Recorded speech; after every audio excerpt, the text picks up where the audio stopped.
Vamos ahora a leer la palabra del Señor en el libro de los Hechos de los Apóstoles y vamos a leer el capítulo 20. Hechos, capítulo 20.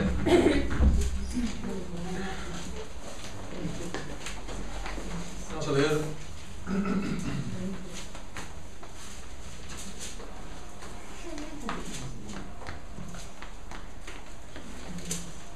leer a partir del versículo 17, dice así: enviando pues desde Mileto a Éfeso, hizo llamar a los ancianos de la iglesia.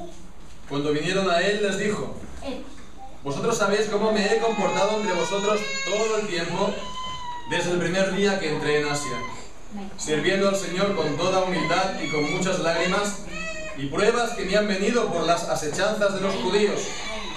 Y como nada que fuese útil, he rehuido de anunciaros y enseñaros públicamente y por las casas, testificando a judíos y gentiles acerca del arrepentimiento para con Dios y de la fe en nuestro Señor Jesucristo.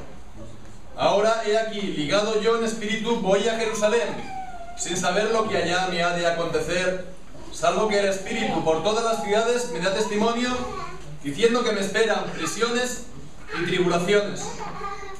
Pero de ninguna cosa hago caso, ni estimo preciosa mi vida para mí mismo, con tal que acabe mi carrera con gozo y el ministerio que recibí del Señor Jesús, para dar testimonio del Evangelio de la gracia de Dios. Y ahora he aquí, yo sé que ninguno de todos vosotros, entre quienes he pasado predicando el reino de Dios, verá más mi rostro. Por tanto, yo os protesto en el día de hoy que estoy limpio de la sangre de todos, porque no he rehuido anunciaros todo el consejo de Dios. Amén. Que el Señor bendiga su santa palabra. Cada 4 años hemos podido ver en la televisión esta ceremonia de los Juegos Olímpicos en los que están los atletas antes de la inauguración pasándose, digamos, la antorcha, ¿no?, de mano en mano.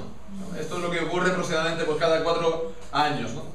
Se está transmitiendo pues la antorcha de mano en mano hasta que pues encienden pues, los fuegos que van a estar ardiendo durante todos los Juegos Olímpicos, ¿no? Bien, pues algo parecido podríamos decir que encontramos aquí en este pasaje de los Hechos, porque Pablo se está despidiendo de los ancianos y también de los obispos, que son las mismas personas, de esta ciudad de Éfeso, de la actual Turquía. Y bien, pues él les está, por así decirlo, transmitiendo la antorcha. Él había fundado esta iglesia, lo vemos en el capítulo anterior, en el capítulo 19. Él había estado, nos dice aquí en el versículo 31, pues por más de 3 años. El versículo 31 dijo que ahora pues, velad, acordadnos que por 3 años de noche y de día os he estado predicando la palabra de Dios. Únicamente por las casas estuvo predicando a diario, y entonces pues, después de haberlo fundado, estar esos 3 años, se fue de nuevo a Grecia, estuvo allí en Troas, en Mileto, y bueno, pues ahora de paso a Jerusalén reúne a los responsables de la iglesia, a los ancianos u obispos, y entonces pues se quiere despedir de ellos. Como hemos leído también en estos versículos, él pues sabe que no los va a volver a ver más. Él va a Jerusalén, sabe lo que ahí le espera, que va a ser apresado. No sabe más, pero sabe que no los va a volver a ver más porque el Señor se lo había revelado. Entonces se quiere reunir con ellos para testificarles acerca de cómo había sido su ministerio entre ellos y también para darles instrucciones acerca de cómo tiene que ser su ministerio. Las instrucciones sobre todo las encontramos a partir del versículo 28, cuando dice: sé que después de mi partida entrarán pues en medio de vosotros lobos rapaces que no perdonarán al rebaño. Y versículo 31, velad, acordándoos de que por 3 años de noche y de día no he cesado de molestar con lágrimas a cada uno. Entonces les está exhortando a estar velando estar pues teniendo cuidado del rebaño de Dios, teniendo cuidado de la iglesia del Señor. Entonces, bueno, estas palabras que dice Pablo, dijo Pablo hace 2000 años, estas palabras también son útiles para nosotros como iglesia hoy. Estamos, sabemos, en este proceso, sí, de formación de una nueva congregación ya. Y bueno, pues recordemos que hemos estado viendo durante estos últimos meses muchos mensajes y mucha enseñanza acerca de la iglesia, acerca de cómo tiene que ser sus ordenanzas, su culto. Hemos visto también en los últimos mensajes acerca de sus ministerios. Vimos en 1 de Timoteo capítulo 1 acerca del ministerio de lo apostólico de los pastores. Hemos visto también acerca del ministerio de los ancianos, perdón, de los diáconos en Hechos capítulo 6. Bien, pues no está de más haber hecho todo esto porque la iglesia ha de tener este fundamento sólido. Nuestra congregación aquí en Bilbao, en el norte, en Barcelona también, ha de tener un fundamento sólido. Si no ponemos un fundamento sólido, pues es difícil que vaya a permanecer mucho tiempo. Y eso es precisamente lo que queremos, que permanezca, que sea sólido, que sea estable, no solamente para nosotros, sino que permanezca también para nuestros hijos, ¿verdad? Porque esto es el propósito de Dios, el pacto, la salvación para nosotros y nuestros hijos. Por lo tanto, que la iglesia continúe de generación en generación. Bien, pues entonces volvemos ahora en este mensaje acerca del ministerio de la palabra, de los ministros de la palabra. Y bien, pues en este pasaje hay unas cuantas cosas acerca de este ministerio que resolver, pero también sobre todo pues ver más acerca de sus responsabilidades y también de la manera como tienen que llevar a cabo su ministerio. Resolver una serie de cuestiones acerca de este ministerio, ver también cómo tienen que llevar a cabo su ministerio y cuál es su mayor responsabilidad. Todo esto, por supuesto, no es porque uno tenga interés o tenga yo un interés especial de hablar de mí, sino que esto es una cosa importante en general, sea aquí o en cualquier lugar, y que es algo esencial para la existencia de la iglesia misma. En todo caso, pues vamos a comenzar ahora viendo cómo Pablo convoca a los ancianos, ¿no? Porque en el versículo 17 vemos aquí, el versículo 17 los llama ancianos. Enviando pues desde Mileto a Éfeso, hizo llamar a los ancianos, ¿no? Utiliza la palabra ancianos. Pero nos fijamos en el versículo 28, vemos que a esta persona le llama obispos. Por tanto, mirad por vosotros y por todo el rebaño en que el Espíritu Santo os ha puesto por obispos para apacentar la iglesia del Señor. Entonces, ancianos y obispos son las mismas personas, ¿no? Entonces, primeramente les llama ancianos. Y ancianos, pues, no tanto por la cuestión de la edad, aunque sí, también está relacionado. En todas las naciones, en todas las épocas, se puede decir quiénes eran los que gobernaban. Las personas de mayor edad, por tener más edad, tener más conocimiento, tener más sabiduría, tener más autoridad, ¿no? Y eso ha sido en general todas las épocas. Últimamente, en las últimas décadas, estamos viendo presidentes de gobierno con 40 años, pero esto ha sido una excepción, o 30 años incluso, pero normalmente era ya de 60 para arriba, de abuelitos, ancianos. Entonces, en el pueblo de Dios ha sido también igual, ¿verdad? Vemos que en el pueblo de Dios también, Israel en el Antiguo Testamento, también estaba gobernado por personas maduras con autoridad. Cuando Israel salió de Egipto, estaba al principio solamente Moisés gobernándolo. Pero vemos que muy pronto estaba él ya completamente, no había llegado a Sinaí y él estaba completamente agotado. Y su suegro Jetro le dijo, bueno, búscate ayuda, búscate varones de virtud, impongámoslo sobre el pueblo y que gobiernen ellos el pueblo. Y si hay alguna cosa difícil, que te la traigan a ti. Si hay un asunto complicado, que te la traigan a ti. Y de esa manera Moisés les podía estar enseñando los mandamientos de Dios, la palabra de Dios al pueblo. Vemos, es algo parecido también a lo que habíamos visto acerca de los diáconos, porque los diáconos estaban ahí para ayudar a los apóstoles para que ellos pudieran continuar con su ministerio de predicación y de oración. Bien, pues esto es también los ancianos al principio para Moisés les estaban ayudando para que él pueda seguir trayendo la palabra de Dios al pueblo, gobernando sí en según qué asuntos, pero que las cosas de cada día, los asuntos menores, fueran personas, bueno, pues responsables las que estén sobre el pueblo. Allí en Éxodo capítulo 18 tenemos este pasaje cuando se instituyen los responsables que han de gobernar al pueblo. No se utiliza, creo, la palabra anciano, pero es la misma idea. Y eso pues estuvo a lo largo de toda la historia de Israel. Toda la historia de Israel había jefes de 50, de 100, de 1000 ancianos. Y bien, pues esto fue también en las sinagogas de los judíos.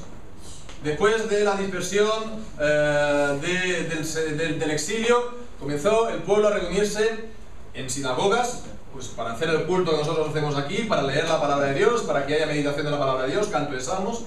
Y allí también pues había ancianos que gobernaban al pueblo, además de los que enseñaban, ¿no? Rabí, maestros, estaban también ancianos.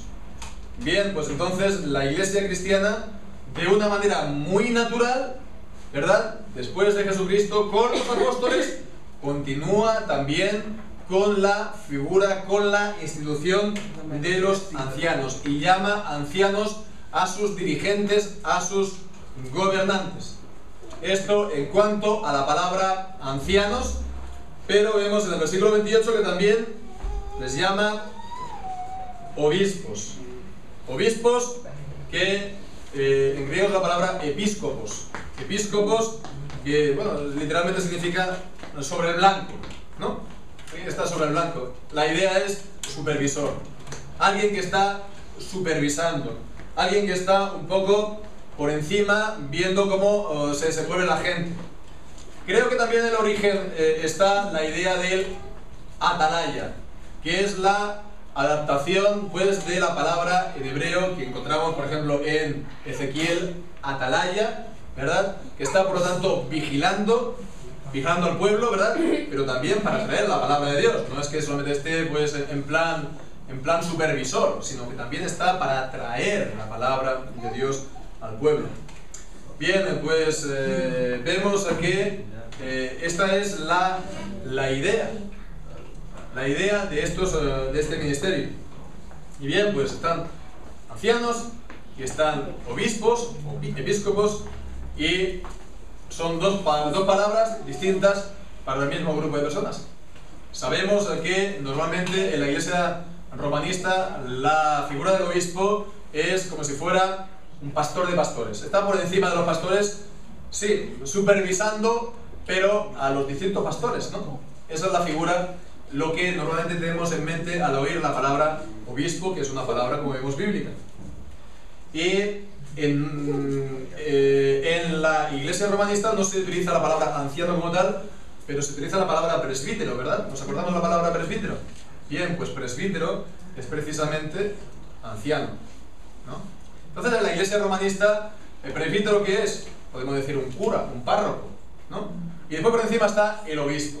Entonces vemos que está poniendo al obispo por encima de los presbíteros o ancianos. Eso es la iglesia romanista. En las iglesias reformadas y presbiterianas no utilizamos la palabra normalmente presbítero, pero sí utilizamos la palabra anciano. Y no utilizamos mucho la palabra obispo, pero sí utilizamos la palabra pastor, ¿no? Son dos palabras distintas, ¿no? Son dos ministerios distintos. El ministerio de anciano y el ministerio de pastor o obispo. Y bien, pero si nos fijamos aquí, son dos palabras distintas para el mismo grupo de personas. Entonces, algunos, ¿no?, piensan, y quiero decir algunos, dentro de, sobre todo, en el mundo evangélico, quiero decir, el mundo de las asambleas de hermanos, los darvistas, ¿no?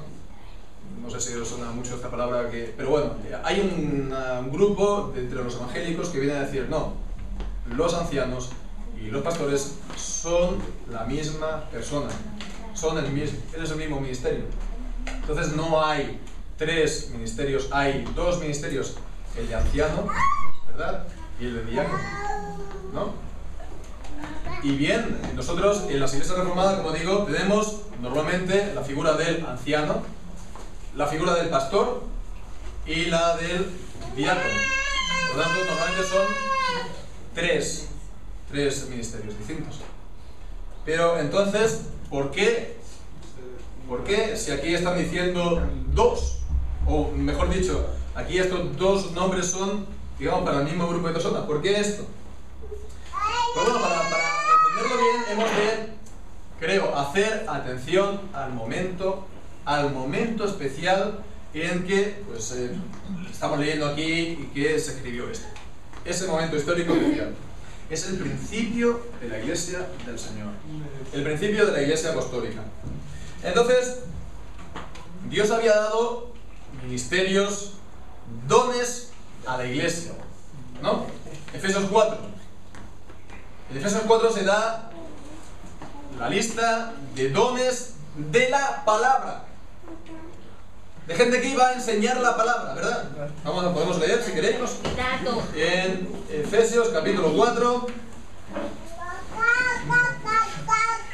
Efesios capítulo 4, cuando dice el versículo 11, y él mismo constituyó a unos apóstoles, a otros profetas, a otros evangelistas y por último pastores maestros. Pastores y maestros no está aquí como si fueran distintos los pastores de los maestros, como si fuera un guión. Pastores guión maestros es la idea del original. Entonces vemos, están los apóstoles, están los profetas y evangelistas. Estos son ministerios extraordinarios. Los apóstoles fueron 12. Los profetas hablaban por inspiración directa del Espíritu Santo. Los evangelistas, vemos, no se nos dice mucho de la palabra de Dios lo que eran ayudantes de los apóstoles con atribuciones especiales y con una autoridad mayor que lo que vemos ahora en la palabra de Dios para los pastores. Pero no se dice más, no se da instrucciones en la palabra de Dios para su permanencia, este ministerio. Entonces eran dones de la enseñanza de la palabra. Bien, entonces ellos traían la palabra a las congregaciones. Y después nos encontramos que los apóstoles, cuando fundaban iglesias, instituían ancianos para gobernar el pueblo. Así que los ancianos no traían la palabra de Dios. Quien traía la palabra de Dios eran los apóstoles, los profetas y evangelistas. Traían la palabra de Dios al pueblo. Vemos, había un ministerio de la palabra. Pastores, apóstoles, los apóstoles, los profetas y los evangelistas, un ministerio de la palabra. Después estaba este otro gobierno, ministerio de gobernación, que también en Romanos capítulo 12 dice de presidencia o de gobierno, ¿no? Era distinto. Entonces era el origen de los ancianos. Pero claro, ahora ya los apóstoles se van a ir. Pablo se va a ir. Pablo ya no los va a volver a ver más. Les está entregando entonces aquí la antorcha, ¿verdad? El testigo. Entonces les dice, atención que van a venir aquí lobos rapaces. Atención que va a haber aquí herejías. Tenéis, por lo tanto, que enseñar la palabra de Dios.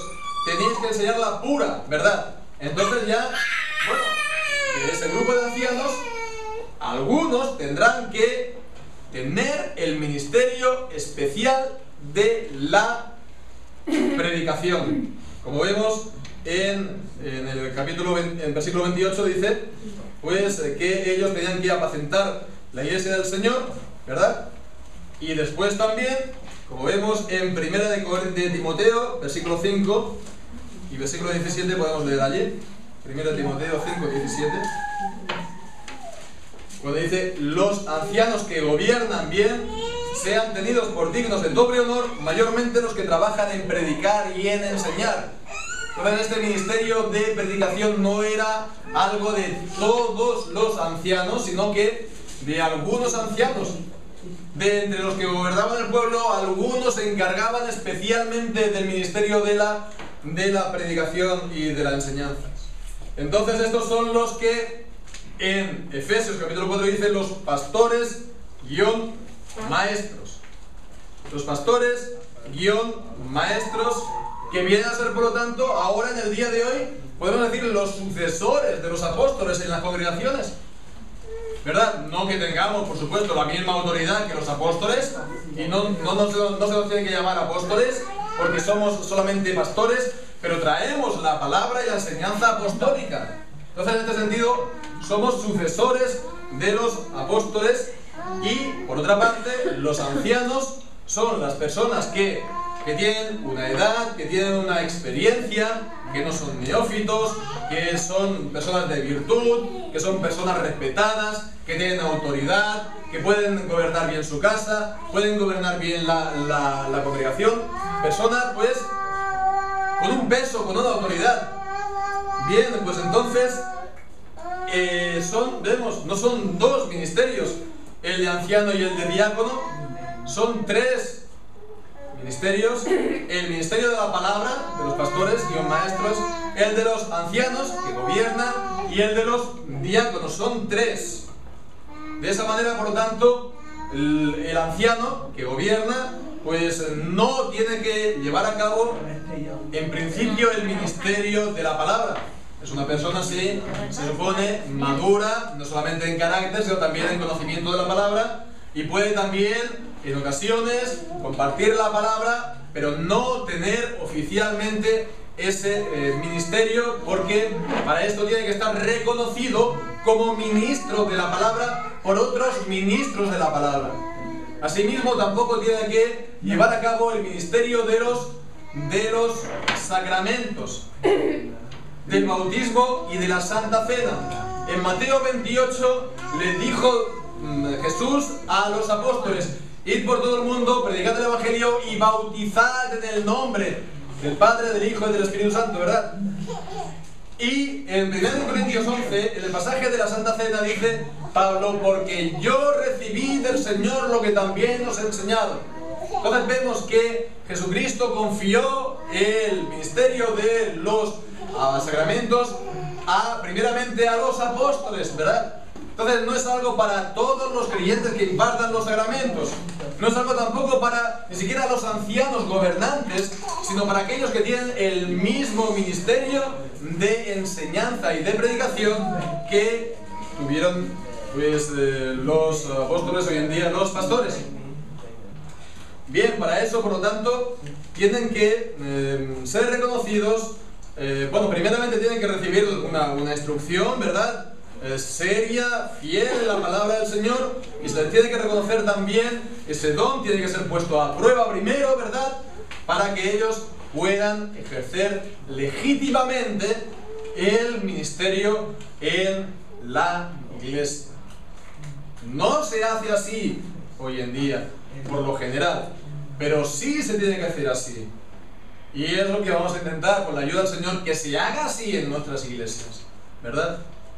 Entonces, bueno, esto que nos viene ahora, que nos toca ahora esto a nosotros. Bueno, primero, y es importante tener claras estas ideas. Cada uno tiene su bagaje, cada uno tiene su trasfondo. Cuando hablamos de ancianos, de pastores, de diáconos, de obispos, cada uno, digamos, tiene una idea en su mente. Depende si uno, pues, viene de un trasfondo más bien romanista o no, o más bien evangélico o no, o incluso dentro de los reformados muchas veces no se tiene del todo claro, ¿vale? Entonces, de momento, es bueno aclarar este tipo de cosas también, pues, en el momento en el que estamos, porque, bien, estamos en esta situación, hermanos, de nuestra obra, ¿no? Nuestra obra, que es Bilbao, Miranda y Barcelona. Y me viene la sonrisa porque me estoy acordando de un hermano.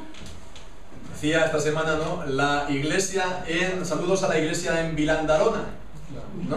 Vilandarona, Vilanda de Bilbao, Anda, de Miranda, y Lona, de Barcelona, ¿no? Vilandarona. Entonces ya tenemos nombre, somos la iglesia de Vilandarona. Bien, pues, por la gracia de Dios, tenemos en esta iglesia de Vilandarona un pastor, ¿verdad? De Bilbao, Miranda, Barcelona. Pero todavía no tenemos ancianos que gobiernan. Entonces hemos de tener esto claro, que hemos primeramente de orar y que ha llegado el tiempo, hermanos, de que vamos a gobernarnos nosotros mismos. Ha llegado el tiempo en que vamos a gobernarnos a nosotros mismos. De una manera u otra, pero ha de ser así, ¿verdad? Entonces hemos de estar orando para que el Señor levante ancianos aquí en el norte, en Barcelona también, y que el Señor nos dé la sabiduría y nos dé la gracia para todo, ¿verdad?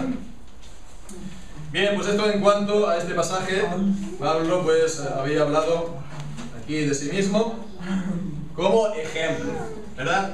Como ejemplo para los que después iban a llevar adelante pues este ministerio de palabra y de enseñanza. Pero en segundo lugar, podemos ver también la manera de ejercer el ministerio. Pablo se presenta como ejemplo, ¿eh? Hemos de siempre tener esto bien en cuenta. Lo que está aquí diciendo no es tanto por sí mismo, sino también para presentarse como ejemplo para que lo imiten. Entonces leemos ahora en versículo 19, dice: sirviendo al Señor con toda humildad, con muchas lágrimas y pruebas que me han venido por las asechanzas de los judíos. Entonces vemos aquí tres características. Primeramente, con toda humildad. Con toda humildad, no dice solamente con humildad, humildemente, ¿no? Serví entre vosotros humildemente. Sí, pero más. Dice con toda humildad, con toda clase de humildad entre vosotros. Entonces, bueno, está destacando, ¿no?, el hecho de la humildad. Para servir a Dios como pastor y maestro hay que hacerlo humildemente, no hay que hacer con la idea de mira qué listo que soy, mira qué inteligente que soy, ¿verdad? Os estoy enseñando yo a vosotros porque no es este el aire, no es esta la idea, no es esta la actitud, ¿verdad? Mala cosa pues es tener esta actitud de, no sé, de estar envanecido por lo que uno está haciendo, ¿verdad? No, se tiene que hacer de manera humilde. El que enseña, primeramente, tiene que tener la idea de estar continuamente aprendiendo de la palabra de Dios. Continuamente aprendiendo la palabra de Dios. Cada día puede estar aprendiendo de la palabra de Dios. Nunca puede estar uno cerrado a aprender una cosa nueva de la palabra de Dios. Pues entonces uno ya lo sabe todo, ¿verdad? Y si ya lo sabe todo, pues tiene de qué manejarse. Bueno, pues... con toda humildad, ¿no? Tampoco presentarse ante la gente con maneras de lo que sea, ¿no? Como un pavo real, ¿no? Gente que se pone un traje y una corbata de todos los colores, parece un pavo real, literalmente, ¿no? Bueno, pues ni en el atuendo, ni en las maneras, ni en la manera de tratar a la gente, ni en el carácter. Uno tiene que ser humilde. Y esta es la manera de ejercer legítimamente el ministerio de la palabra. Segundo, dice con muchas lágrimas. No dice solamente con lágrimas, sino que dice con muchas lágrimas. Y estas lágrimas no eran precisamente de felicidad, hermanos. Dice que era por muchas lágrimas y pruebas que me han venido por las asechanzas de los judíos, primeramente, por tanto, por las persecuciones de la gente de fuera. Pero también vemos por los problemas en el interior, versículo 31. Por tanto, velad, acordándoos que por 3 años, de noche y de día, no he cesado de amonestar con lágrimas a cada uno. Está hablando de los creyentes. Pablo lloraba a menudo por los creyentes. Con lo cual, hermanos, vemos que si alguien se pensaba que ser creyente es ser una especie de ángel del cielo, sin problemas, que no va a haber ningún problema, que uno está en una especie de estado paradisiaco. No es esto. El ser creyente es problemas entre nosotros.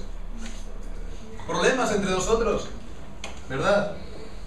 Y hay que tenerlo presente. ¿Alguien cree también que entre creyentes nunca tiene que haber problemas entre nosotros? No. Es necesario que vengan problemas porque somos humanos. Es normal, no estoy diciendo que eso sea bueno, ¿verdad? pero hay que ser realista y fijémonos, ¿no?, que esto le costó pues no pocas lágrimas al apóstol Pablo. Entonces vemos que el ministerio que llevó a cabo Pablo era un ministerio que se ejerció con dolor. Con dolor. Y creo que esto es la marca de un verdadero ministerio pastoral. Si uno es pastor y ese ministerio de pastor no le causa ningún dolor, yo tendría pues dudas de que sea un verdadero ministerio de la palabra. Estarás ahí para figurar, ¿no?, en la pasarela de los pastores, pero no estás ejerciendo un buen pastor, un buen ministerio, creo yo, porque un ministerio cuesta mucho dolor entre los mismos cristianos. Entonces, eso es uno. También dice pruebas. Muchas lágrimas y también muchas pruebas. También rígese muchas aquí, ¿verdad? Pablo tenía muchas pruebas. Tenía ese aguijón en la carne, que seguramente era una enfermedad física en el cuerpo. Seguramente ese problema de visión, ¿no?, que dicen pues, que los creyentes pues, se habrían quitado los ojos por él, ¿no? Pues seguramente él tenía un problema de visión, pero además él tuvo que hacer frente a muchas más pruebas en su vida, en su ministerio. Y podemos hacernos una idea. En 1 Corintios capítulo 4, versículo 9, dice: porque según pienso, Dios nos ha exhibido a nosotros los apóstoles como postreros, como a sentenciados a muerte, pues hemos llegado a ser espectáculo al mundo, a los ángeles y a los hombres. Nosotros somos insensatos por amor a Cristo, mas vosotros prudentes en Cristo. Nosotros débiles, mas vosotros fuertes. Vosotros honorables, mas vosotros despreciados. Hasta ahora padecemos hambre, tenemos sed, estamos desnudos, somos abofeteados y no tenemos morada fija. Nos fatigamos trabajando con nuestras propias manos. Nos maldicen y bendecimos. Padecemos persecución y la soportamos. Nos difaman y rogamos. Hemos venido a ser hasta ahora como la escoria del mundo, el desecho de todos. También hay pasajes parecidos también en 2 de Corintios. En 2 de Corintios también leemos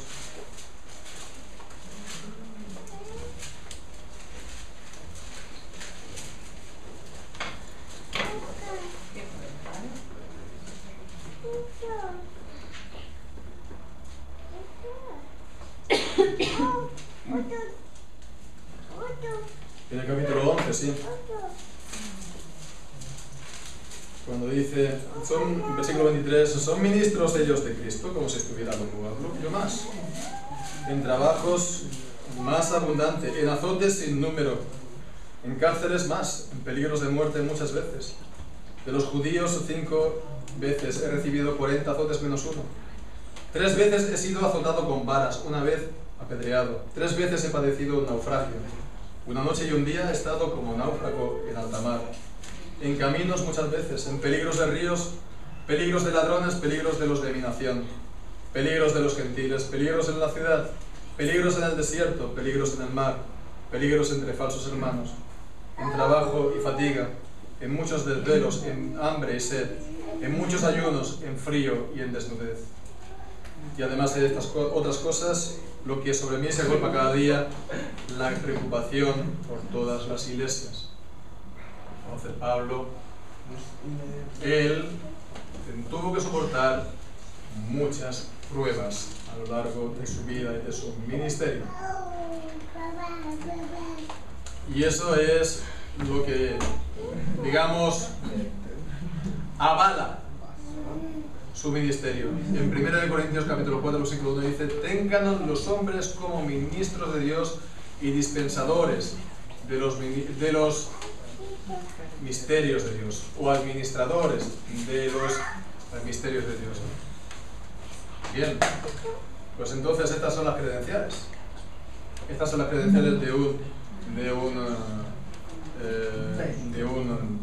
ministerio. Hay iglesias que dan este carnet, ¿no?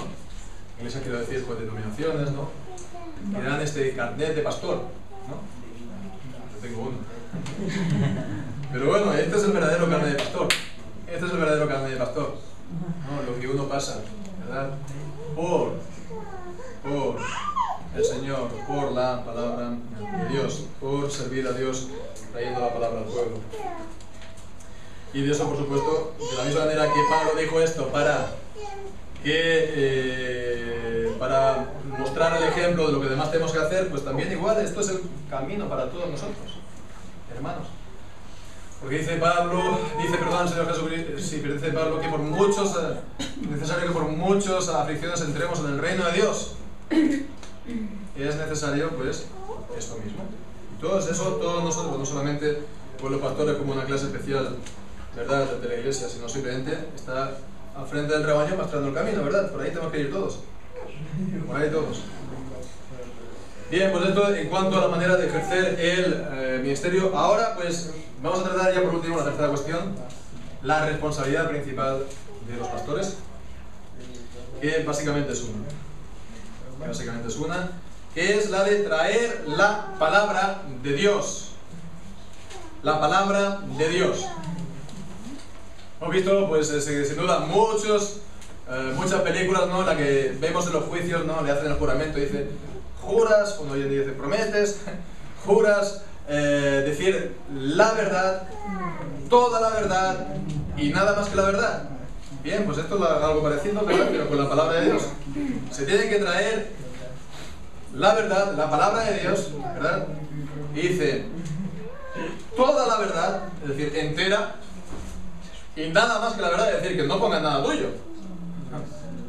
Toda la verdad y nada más que la verdad. Traer la palabra de Dios, toda la palabra de Dios y nada más que la palabra de Dios, solamente la palabra de Dios. Y entonces esto es lo que sobre todo se está subrayando aquí. Traer, sobre todo, para la redundancia, toda la palabra de Dios. En el versículo 20 leemos: y como nada que fuese útil he rehuido de anunciaros y enseñaros públicamente por las casas, predicar y también al visitar. Cuando quedamos con alguien para hacer un estudio bíblico o un discipulado personal, lo que sea, públicamente por las casas, no he rehuido de enseñaros nada que sea útil. Pero también vemos en el versículo 27 cuando dice: porque no he rehuido anunciaros todo el consejo de Dios. Vemos la misma palabra, el mismo verbo, rehuido, versículo 20-27. Rehuir, ¿qué significa? Pues hombre, pues poner atrás, literalmente. Es el mismo verbo, encontramos en Hebreos 10-38 cuando dice que el justo por la fe vivirá, pero el que retrocediere no agradará a mi alma. Retrocediere, es la misma idea, retroceder, ponerlo atrás, ¿no? Ponerlo a mis espaldas, taparlo, ¿verdad? Ocultarlo, callarme, ¿no? No he rehuido. Bueno, pues entonces, ¿por qué se puede ocurrir esto? ¿Por qué uno puede rehuir, puede dejar de enseñar una serie de cosas? A lo mejor por timidez, por carácter, pero eso no puede ser. No ha de ser uno tímido para no anunciar la palabra de Dios. Sobre todo es por cuestión de que vaya a incomodar a lo mejor a los creyentes de la congregación, a lo mejor a la iglesia en su conjunto, ¿verdad? Que vayan a decir: mira, esto no es la enseñanza aquí, esto no es lo que hemos hecho hasta ahora, esto no estamos acostumbrados, ¿verdad? Esto choca con lo que nosotros hemos creído durante generaciones, ¿verdad? Pero bueno, la cuestión ¿es la palabra de Dios sí o no? ¿Es la palabra de Dios sí o no? Pues si lo es, hermanos, se tiene que creer y se tiene que obedecer. Tal vez no sea la enseñanza oficial. La enseñanza de Lutero al principio no era oficial, ¿verdad? Chocaba, ¿verdad?, con la línea oficial, ¿verdad?, de la iglesia en aquel momento todavía católica. Después no, después se quedó en papista. Pero chocaba con la línea todavía oficial, sobre todo en la cuestión de indulgencias, etcétera, etcétera. No es que era una enseñanza nueva, pero digamos fue una clarificación mucho más precisa de lo que había sido la enseñanza de la iglesia a lo largo de los años, a lo largo de los siglos. Chocaba, ¿verdad? Entonces, ¿qué es lo que hicieron? Le llevaron a cuentas, ven aquí, y tuvo que ir ahí, Lutero, primeramente a Worms, ¿no? La dita de Worms en 1521, creo, a dar cuentas de lo que decía. ¿Y qué dijo pues Lutero en aquel momento? Dijo que mi conciencia está ligada a la palabra de Dios, no puedo hacer otra cosa. Dios me sea en ayuda. Pues entonces uno tiene que callar ante una verdad de la palabra de Dios, ¿o no? Porque es su deber anunciarlo, y si es verdad de la palabra de Dios, es el deber de la Iglesia de recibirlo. Y por eso dice en el versículo 20 que no he rehuido denunciaros nada que os sea útil. La palabra de Dios es útil, como dice en 2 Timoteo 3. Todo lo que dice la palabra de Dios es útil y provechoso para el creyente, ¿verdad? Si rehuimos de dar una enseñanza, ¿verdad? Estamos trayendo un mal a la gente. Lo vamos a hacer por el bien de los demás, por el bien de los creyentes, por el bien del pueblo de Dios. Si falta una verdad de la palabra de Dios, falta una bendición. Si falta una verdad de la palabra de Dios, peor aún, es muy probable que esté sustituida por una mentira. Y si está sustituido por una mentira, por lo tanto, en vez de haber una bendición, a la larga es lo contrario. Entonces, por amor a la Iglesia y a los hermanos, primeramente uno no puede callar. Pero más aún, dice el versículo 27, no he rehuido de anunciaros todo el consejo de Dios. Entonces, cuando habla de todo el consejo de Dios, está hablando de la voluntad de Dios. Es la misma palabra, por consejo, que nos encontramos en el capítulo 2, versículo 28, para hablar de la voluntad de Dios, pero secreta. Leemos ahí que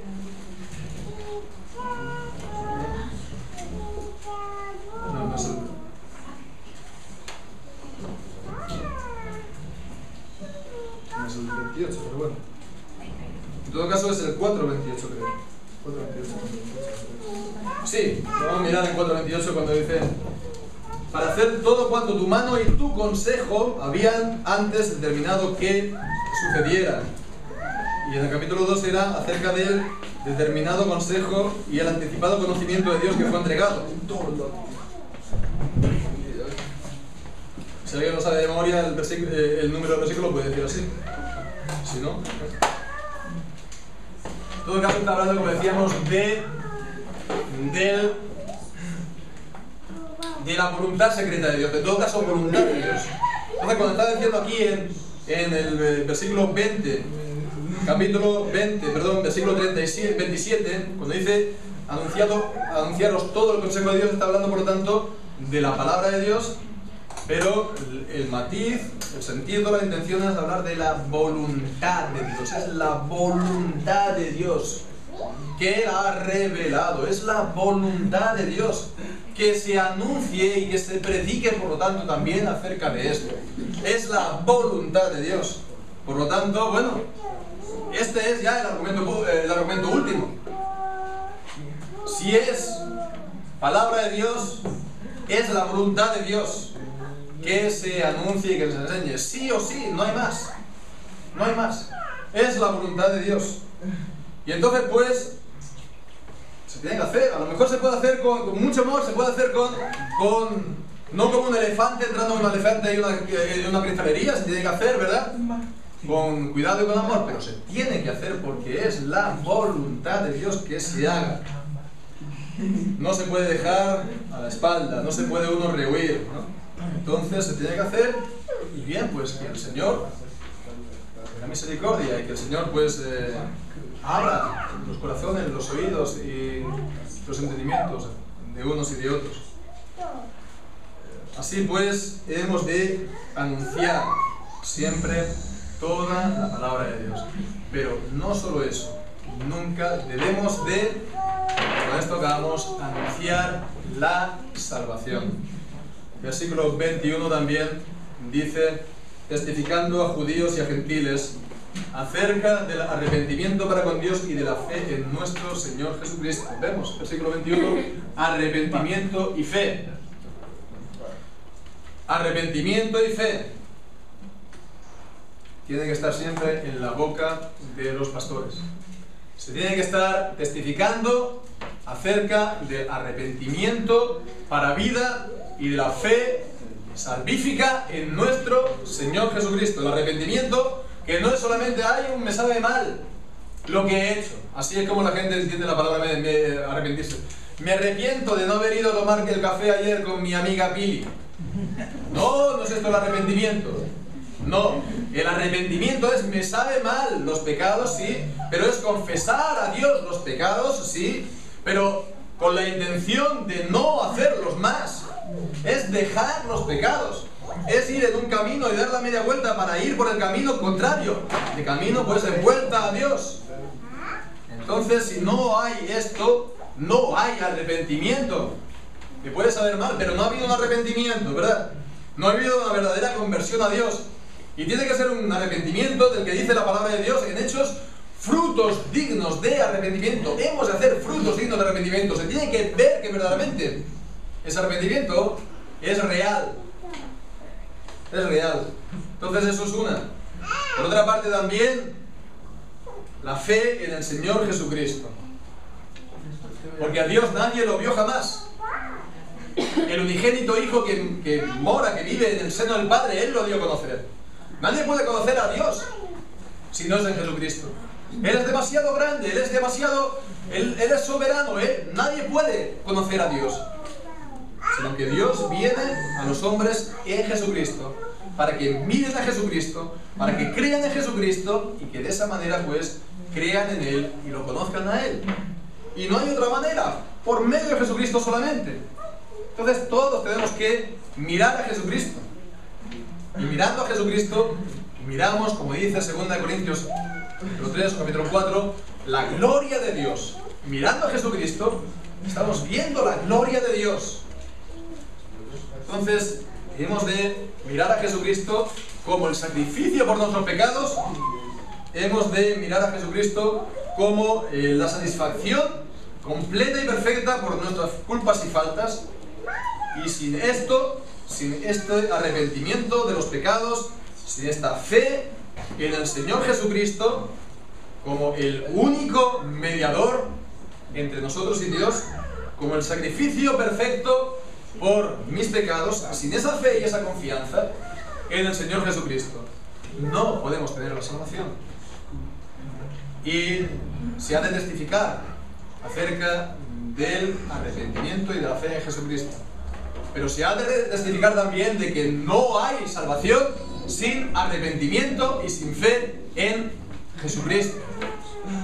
Es una necesidad absoluta para la salvación. Se tiene que nacer de nuevo, se tiene que nacer de lo alto por la fe en Jesucristo y en arrepentimiento de nuestros pecados. Y esto, hermanos, no es cosa de un solo día. Este arrepentimiento de pecados y esta fe en el Señor Jesucristo no es solamente de un día, no es solamente de cuando yo me convertí, que pasaba por la calle, había música en el parque y me quedé ahí prendado y ahí pues levanté la mano y de entonces, no, vale, bien, si eso ocurrió, no lo sé, pero es del día de hoy. A día de hoy tenemos que estar en arrepentimiento de pecados y creyendo en el Señor Jesucristo. No es solamente una emoción de un día, es toda la vida. Toda la vida hemos de vivir como penitentes y toda la vida hemos de vivir como creyentes en el Señor Jesucristo. Y es de esta manera como, pues, arrepintiendo de nuestros pecados a diario y mirando a Jesucristo, el autor y el consumador de la fe, pues llegaremos un día a estar en su bendita presencia para siempre. Que así sea. Que el Señor bendiga su palabra.